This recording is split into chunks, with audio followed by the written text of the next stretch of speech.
When we think about grand canals, the Suez and Panama are often the first to come to our mind. However, what if I told you that these were not the first of their kind?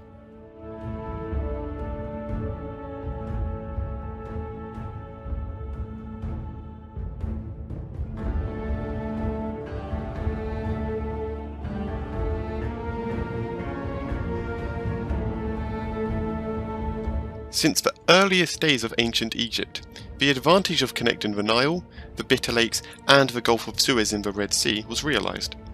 As such, many a pharaoh tried, yet failed to build a canal linking these bodies of water together. In the 12th dynasty, Pharaoh Senusret III, also known as Sesostris, attempted to join the Nile River with the Bitter Lakes, although this project was not successful due to the construction techniques of the time being insufficient. Senusret did, however, complete a smaller canal that made the first cataract of the Nile navigable. The first known attempt at the construction of such a project was by the pharaoh Necho II in the late 7th century BCE. This project, however, was never completed as, according to Herodotus, Necho II found himself engaged in a war between the Assyrians and Babylonians, joining the Assyrians as an ally. Necho then stopped work on the canal and turned to war.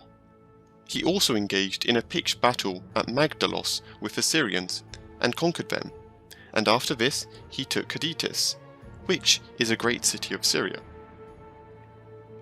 As the Assyrians lost the war and were conquered by the Babylonians, Necho II returned to Egypt, having lost both the war and his canal. However, this would not be the last attempt to build such a canal. In the late 6th century BCE, Egypt had been conquered by the Persians, and the ever so ambitious Darius I tried once again to complete the canal, managing to link the Nile with the Bitter Lakes, but failing to connect the latter to the Red Sea due to elevation problems, as the sea was higher than the lakes, as recorded by Aristotle.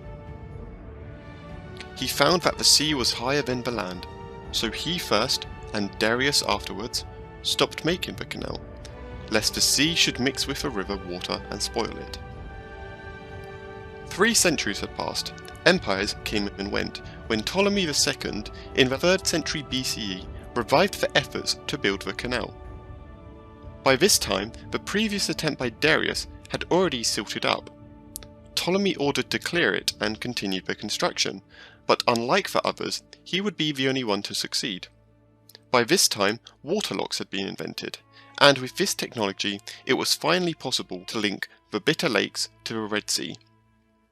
Ptolemy finished its construction in 270 BCE and founded the city of Arsinoe at the mouth of the canal in the Gulf of Suez.